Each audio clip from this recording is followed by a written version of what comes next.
Assalamualaikum warahmatullahi wabarakatuh.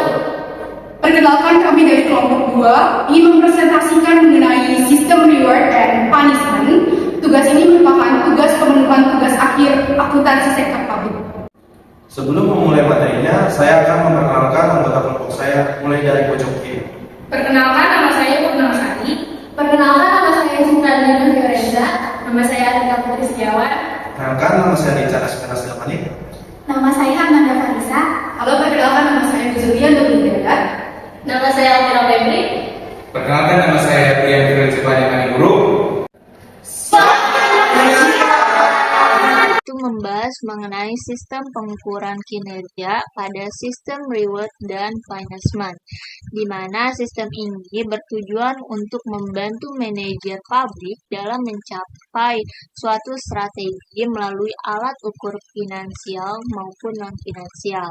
Nah, pengukuran kinerja sektor pabrik berguna juga untuk membantu pemerintah dalam mencapai tujuan dan sasaran program unit kinerja. Selain itu juga mengalokasikan sumber daya, membuat keputusan, serta mewujudkan pertanggungjawaban publik dan memperbaiki komunikasi kelembagaannya. Nah, secara umum, sistem pengukuran kinerja ini memiliki tujuan lainnya, yaitu yang pertama itu menggunakan rencana dengan baik, yang kedua itu menyamakan pengukuran kinerja secara finansial, yang ketiga itu membantu untuk mengetahui pentingnya manajer level menengah serta bawah dan tekad untuk mencapai tujuan.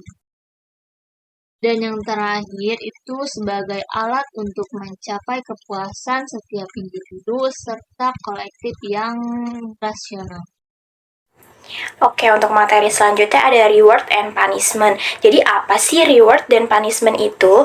Nah, reward ini adalah merupakan kata lain dari positive incentive yang merupakan outcome yang meningkatkan kepuasan dari kebutuhan individu. Nah, reward ini dapat berupa pembayaran dalam bentuk moneter, non-moneter, dan psikologi yang diberikan oleh organisasi untuk karyawannya. Sedangkan punishment ini atau negative incentive merupakan perilaku yang dapat menurunkan kepuasan dari kebutuhan setiap individu. Nah, punishment ini adalah salah satu resiko yang diberikan perusahaan kepada pegawainya agar mencapai tujuan perusahaan dengan cara membentuk perilaku tertentu. Selanjutnya ada teori pengharapan.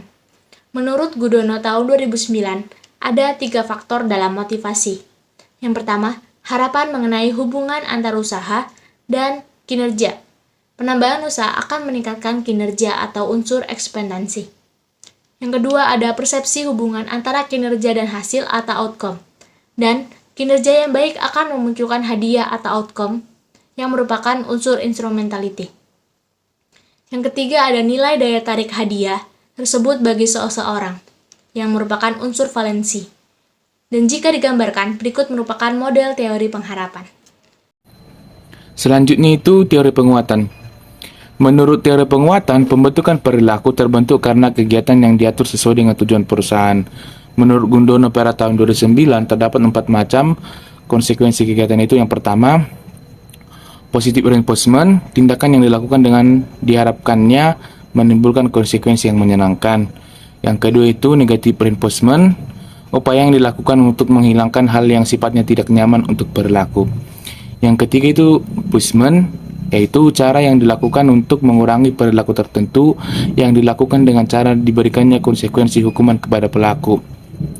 Yang keempat itu extinction, yaitu cara yang dilakukan untuk menghilangkan atau melemahkan perilaku yang tidak diinginkan yang dapat dilakukan dengan cara mengabaikan perbuatan perilaku sehingga tidak ada yang mengulanginya kembali. Selanjutnya ada teori keagenan. Menurut Atani dan Govindaran 2007-530, konsep keagenan adalah hubungan atau kontrak antara prinsipal dan agen. Dalam perusahaan, organisasi sektor bisnis, pemegang saham dan atasan bertindak sebagai prinsipal dan bawahan sebagai agen mereka. Dalam Gudono 2009-176, teori keagenan atau agency theory menimbulkan dua masalah, yaitu principal agent problem dan agency problem, adverse selection, dan moral hazard. Selanjutnya, yang kedua ada konsep dan aplikasi sistem reward dan punishment pada sektor publik. Sistem konsep reward dan punishment pada sektor publik dan bisnis adalah konsep yang digunakan untuk mempengaruhi perilaku individu atau kelompok dalam mencapai tujuan organisasi. Dengan memberikan reward dan punishment merupakan cara kompensasi serta insentif yang baik untuk mendorong agen agar dapat bekerja dengan hasil yang terbaik. Model dilema agen menunjukkan alur pikir masalah keagenan. Gudono 2009-183 yaitu yang pertama, agen merupakan rasional. Yang kedua, pemberian motivasi yang dilakukan oleh prinsipal kepada agen agar agen berusaha secara penuh. Ketiga, besarnya reward yang diterima agen tergantung dari banyaknya usaha atau effort yang dikeluarkan oleh agen. Yang keempat, agen mempunyai target tertentu dan hanya mau bekerja apabila jumlah reward yang diterima minimal dari target tersebut. Selanjutnya, kami akan membahas mengenai fungsi dari sistem reward and punishment itu sendiri. Yang pertama, dapat meningkatkan motivasi serta kepercayaan karyawan pada perusahaan dalam memaksimalkan kinerjanya. Yang kedua, sebagai penanda untuk karyawan yang memiliki kemampuan serta keterampilan yang lebih. Yang ketiga, dapat memperbaiki serta mendidik karyawan menjadi pribadi yang lebih baik lagi. Yang keempat, dengan adanya punishment itu sendiri, karyawan ini akan berhati-hati dalam membatasi diri agar tidak melakukan hal yang dilarang oleh perusahaan. Yang kelima, bersifat membatasi agar karyawan tidak mengulang kembali hal-hal kesalahan yang pernah dibuat. Contoh dari sistem reward and punishment, untuk contoh reward itu sendiri, ada kesempatan dari pengembangan karir, memberikan pujian, hadiah atau bonus. Sedangkan untuk contoh dari punishment itu sendiri, ada teguran secara lisan, teguran secara tertulis, serta penurunan jabatan. Selanjutnya, saya akan menjelaskan terkait perbedaan reward dan punishment antara sektor publik dan bisnis.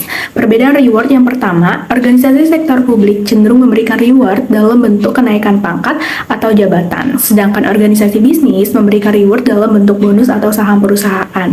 Perbedaan yang kedua, reward di organisasi sektor publik lebih bersifat non-finansial, seperti penghargaan atau sertifikat, sedangkan di organisasi bisnis lebih bersifat finansial. Dan perbedaan yang ketiga yaitu reward di organisasi sektor publik lebih terfokus pada pencapaian tujuan organisasi, sedangkan di organisasi bisnis lebih terfokus pada pencapaian target keuangan. Selanjutnya kita masuk ke perbedaan punishment. Yang pertama, organisasi sektor publik cenderung memberikan punishment dalam bentuk teguran atau pemindahan jabatan, sedangkan organisasi bisnis memberikan punishment dalam bentuk pemutusan hubungan kerja. Perbedaan yang kedua yaitu punishment di organisasi sektor publik lebih bersifat non-finansial seperti penurunan pangkat atau jabatan, sedangkan di organisasi bisnis lebih bersifat finansial. Dan perbedaan yang terakhir yaitu punishment di organisasi sektor publik lebih terfokus pada pelanggaran etika atau kode etik, sedangkan di organisasi bisnis lebih terfokus pada pelanggaran aturan atau kebijakan perusahaan.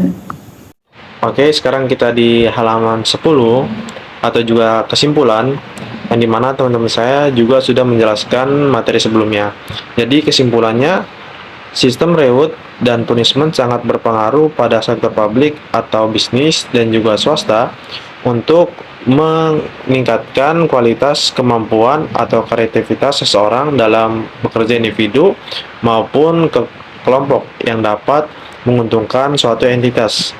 Kebijakan penerapan dalam reward dan punishment ini dipengaruhi oleh yang pertama, orientasi laba. Sektor publik tidak berorientasi pada laba, sementara sektor bisnis sangat berorientasi pada laba. Yang kedua, sifat output. Yang output yang dihasilkan oleh sektor publik dan bisnis juga berbeda. Sebagai contoh, sektor publik lebih fokus pada pelayanan masyarakat, sedangkan sektor bisnis lebih fokus pada produk atau layanan yang menghasilkan keuntungan. Sekian video pembelajaran dari kami, semoga bermanfaat. Terima kasih.